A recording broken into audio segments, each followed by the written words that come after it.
सबसे पहले कि क्लोरोफॉर्म, ठीक है। क्लोरोफॉर्म क्या है? तो क्लोरोफॉर्म एक कार्बनिक यौगिक है। क्लोरोफॉर्म क्या है? क्लोरोफॉर्म एक कार्बनिक यौगिक है जिसका मुख्य कार्य क्या है? बेहोशी उत्पन्न करना है, ठीक है। क्लोरोफॉर्म का अगर गंध किसी के अंदर शोषण की क्रिया द्वारा चला जाए तो व्यक्ति क्या हो जाता है? तुरंत ही बेहोश हो जाता है, ठीक है। इसी क्लोरोफॉर्म के हम बनाने की विधि के बारे में चर्चा करेंगे, फिर उसके बाद उसके भौतिक गुण के बारे में, उसके बाद उपयोग के बारे में, ठीक है। तो सबसे पहला टॉपिक यहाँ पर लिखा हुआ है कि क्लोरोफॉर्म क्या है, क्लोरोफॉर्म का परिभाषा क्या होता है, ठीक है। क्लोरोफॉर्म क्या है? तो क्लोरोफॉर्म के बारे में कहा जाता है क्या? क्लोरोफॉर्म एक कार्बनिक यौगिक यानी कि ऑर्गेनिक और यौगिक है, ठीक है, कंपाउंड है जिसका उपयोग बेहोशी उत्पन्न करने के लिए किया जाता है। यह कार्बनिक यौगिक, यह एक महत्वपूर्ण कार्बनिक क्या है? हेलो एल्केन का यौगिक है, ठीक है। इसका परिभाषा कहता है क्या? कि क्लोरोफॉर्म यह एक कार्बनिक यौगिक क्या होता है? आप जानते हैं कार्बनिक यौगिक उसे बोलते हैं जिसमें किसकी मात्रा उपस्थित हो? कार्बन यानी कि सी की मात्रा उपस्थित हो, ठीक है। तो यह एक कार्बनिक यौगिक है, यह एक कार्बनिक यौगिक है जिससे बेहोशी उत्पन्न की जाती है, जिससे बेहोशी उत्पन्न की जाती है,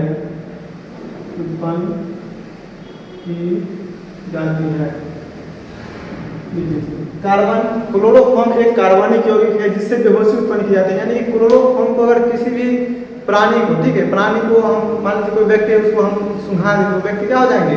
मूर्छा जाएंगे या बेहोश हो जाएंगे, ठीक है। उसके बाद है बनाने की विधि।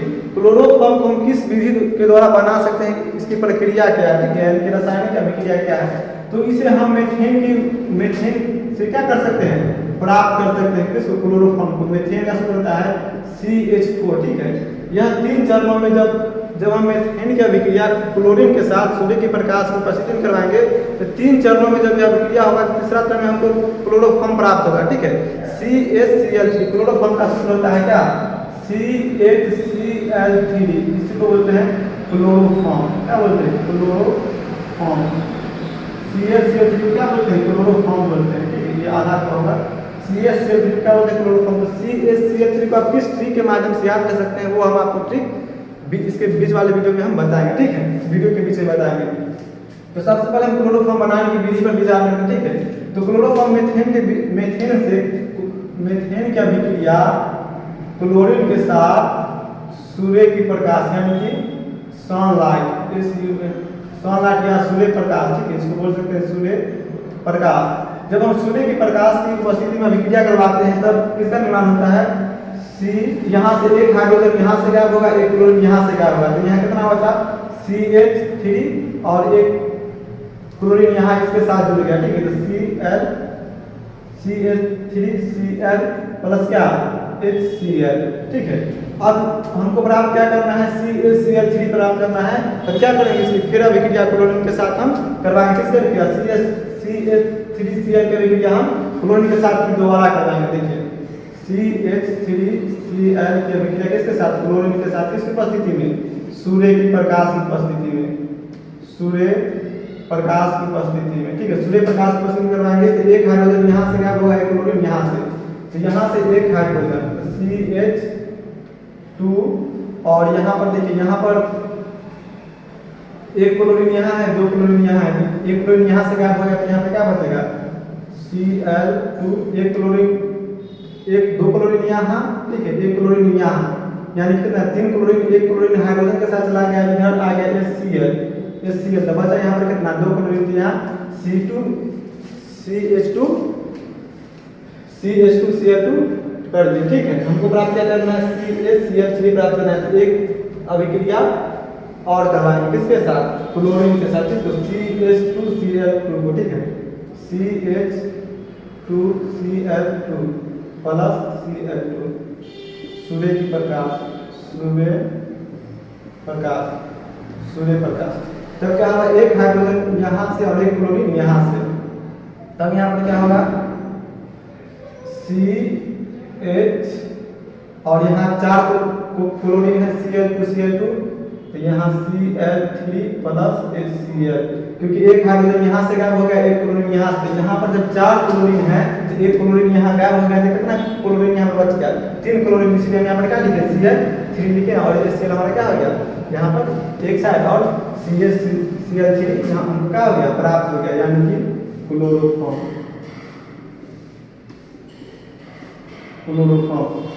जब हम मीथेन का विक्रिया क्लोरीन के साथ सूर्य के प्रकाश उपस्थिति में 3 चरणों में करवाएंगे। ये हमारा फर्स्ट चरण था, ये हमारा सेकंड चरण और ये थर्ड चरण। तो तीसरा चरण में हमको क्या प्राप्त होगा? क्लोरोफॉर्म प्राप्त होगा। ठीक है, तो ये क्लोरोफॉर्म बनाने की रासायनिक विधि था। ठीक है, अब हम विचार करेंगे इसके भौतिक गुण पर। ठीक है, यानी कि फिजिकल प्रॉपर्टीज ऑफ क्लोरोफॉर्म। ठीक है, फिजिकल प्रॉपर्टीज ऑफ क्लोरोफॉर्म इसको बोलते हैं इंग्लिश में फिजिकल प्रॉपर्टीज ऑफ क्लोरोफॉर्म। तो क्लोरोफॉर्म का भौतिक गुण क्या होता है? तो अगर सबसे पहले बात की जाए इसका क्वथनांक का, एक नंबर बात की जाए क्वथनांक का, क्वथनांक का बात की जाए तो इसका जो क्वथनांक है वह क्लोरोफॉर्म का क्वथनांक 334 केल्विन होता है, यानी कि 334 केल्विन क्वथनांक होता है। इसका बात किया जाए द्रव्यनांक का, द्रव्यनांक की बात किया जाए तो इसका द्रव्यनांक 210 केल्विन होता है। देखिए एक चीज समझाते हैं, देखो एक चीज समझो सही व्यक्ति सही बच्चे कि क्वथनांक क्या होता है, द्रव्यनांक होता है। क्वथनांक का सीधा सीधा अर्थ समझिए उबालना। ठीक है, जिस ताप पर कोई पदार्थ उबलना या वाष्प बनना शुरू कर दे उसे क्या कहते हैं? क्वथनांक कहते हैं। और जिस ताप पर कोई वस्तु, ठीक है, जमना शुरू कर दे उसे क्या कहते हैं? द्रव्यनांक कहते हैं। अगर पूछा जाएगा जल का क्वथनांक कितना होता है तो 100 डिग्री सेल्सियस, और जल का द्रव्यनांक कितना होता है, या फिर द्रव्यनांक को हिमांक कहते हैं। द्रव का हिमांक कितना होता है? 0 डिग्री सेल्सियस, यानी कि जल जो है 100 डिग्री सेल्सियस ताप पर उबलना शुरू कर देगा या फिर वाष्प बनना शुरू कर देगा, और 0 डिग्री सेल्सियस ताप पर क्या हो जाएगा, या जमना शुरू कर देगा। तो क्वथनांक मतलब उबलना और द्रव्यनांक मतलब जमना। यह जब हम क्लोरोफॉर्म को 334 केल्विन ताप पर ले जाएंगे तो क्या होगा? उबलना शुरू कर देगा। ठीक है, और जब हम क्लोरोफॉर्म को 210 केल्विन ताप पर ले जाएंगे तो क्या होगा? जमना शुरू कर देगा। ठीक है, कोई दिक्कत नहीं क्वथनांक और द्रव्यनांक में। और तीसरा इसका भौतिक गुण है कि यह जल में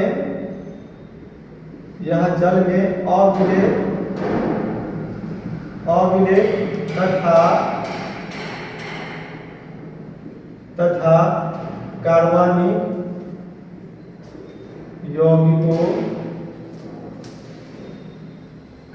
यौगिकों में विलय होता है। यानी कि इसका तीसरा भौतिक गुण है फिजिकल प्रॉपर्टीज की, यह कार्बनिक यौगिकों में विलय होता है, यानी कि कार्बनिक यौगिक के साथ मिल जाएगा। और जब इसे अकार्बनिक यौगिक यानी कि जब जल के साथ मिलाएंगे तो नहीं मिलेगा। एक चीज देखते होंगे क्या, जब क्या बोलते हैं, एक चीज देखते होंगे, हाँ, केरोसिन तेल में जब हम जल को मिलाते हैं तो केरोसिन तेल और जल एक दूसरे के साथ सहयोग नहीं करता है। क्यों?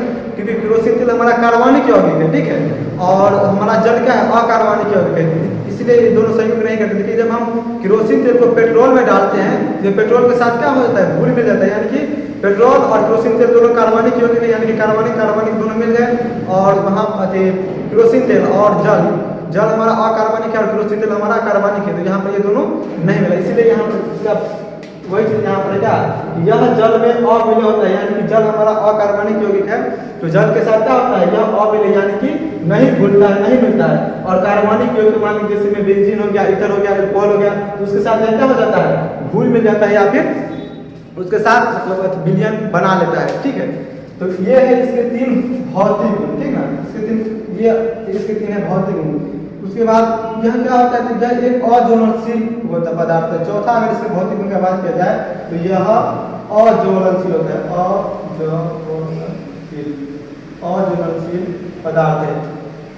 क्लोरोफॉर्म क्या है? तो यह एक अज्वलनशील पदार्थ है, यानी कि इसमें आग नहीं पकड़ता है क्लोरोफॉर्म में। ठीक है, और अगर इसकी अति की बात किया जाए इसके 5वां भौतिक गुण का, क्लोरोफॉर्म के 5वां भौतिक गुण, तो यह रंगहीन होता है, यह रंगहीन भारी द्रव होता है, भारी द्रव होता है।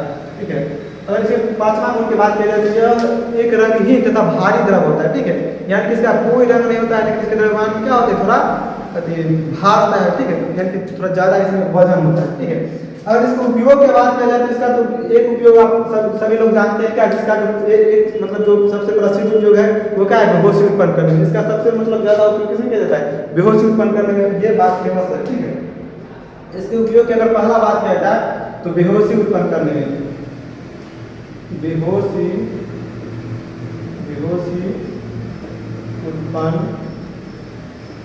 उत्पन्न करने में पहला है। दूसरा की अगर बात किया जाए तो रबर तथा मोम को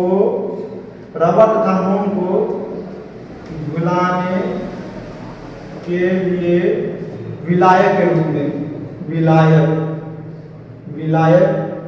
में आप फिजिकल केमिस्ट्री में पढ़े होंगे, विलायक के रूप में, विलेय और विलायक, ठीक है, या फिर फिजिकल केमिस्ट्री में पढ़े होंगे विलेय और विलायक। जो यौगिक विलयन में अधिक मात्रा में, जो यौगिक विलयन में अधिक मात्रा में उसे हम क्या बोलते हैं, विलायक बोलते हैं, और जो अल्प मात्रा में हो उसको क्या कहते हैं, विलेय कहते हैं। यानी कि जो घुल जाए उसे विलयन, उसे हम विलेय कहते हैं, और जो अपने अंदर घुला दे उसे हम विलायक कहते हैं, ठीक है।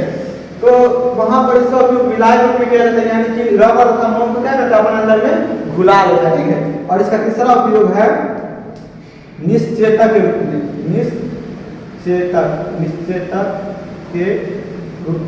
निश्चेतक के रूप में क्या कहने का मतलब क्या, इसका मतलब पूरा हुआ जो प्रयोगशाला में इसका उपयोग निश्चेतक के रूप में किया जाता है, यानी कि इसके मदद से अन्य यौगिक का निर्माण किया जाता है। जैसे में क्या यहाँ पर जो समीकरण बताया है, जब इसके हम एक स्टेप, चौथा स्टेप पर चलेंगे तो क्या होगा, यहाँ पर यह कार्बन टेट्राक्लोराइड का निर्माण करेगा, CCl4 का निर्माण करेगा, कार्बन टेट्राक्लोराइड का निर्माण करेगा, ठीक है। जब हम हेलोल्केन में चलेंगे ना तो ये वहाँ पर हेलोल्केन का निर्माण होता है, CCl4, तो कार्बन टेट्राक्लोराइड, एक स्टेप और चलेंगे तो कार्बन टेट्राक्लोराइड का निर्माण करेगा, ठीक है। इसी उपाधि का निश्चेतक रूप में, तो प्रयोगशाला में अन्य यौगिकों के संश्लेषण में इसका उपयोग किया जाता है, इसका क्लोरोफॉर्म को इसी को कहते हैं निश्चेतक, ठीक है। तो हम उम्मीद करते हैं कि आपको ये टॉपिक क्लोरोफॉर्म क्या है, ठीक है, क्लोरोफॉर्म बनाने की विधि, क्लोरोफॉर्म का भौतिक गुण और क्लोरोफॉर्म का उपयोग यानी कि यूज आपको बेहतर तरीका से समझ में आया होगा, ठीक है, आया होगा तो आप मतलब इसी तरीके के वीडियो को लगातार पाने के लिए चैनल को सब्सक्राइब कर लीजिए और वीडियो को जरूर लाइक अगर पसंद आए तो, और हम इसी तरीके के वीडियो आपको लगातार प्रोवाइड कराते रहेंगे, ठीक है। और अपने एग्जाम की तैयारी बेहतर ढंग से कीजिए। धन्यवाद।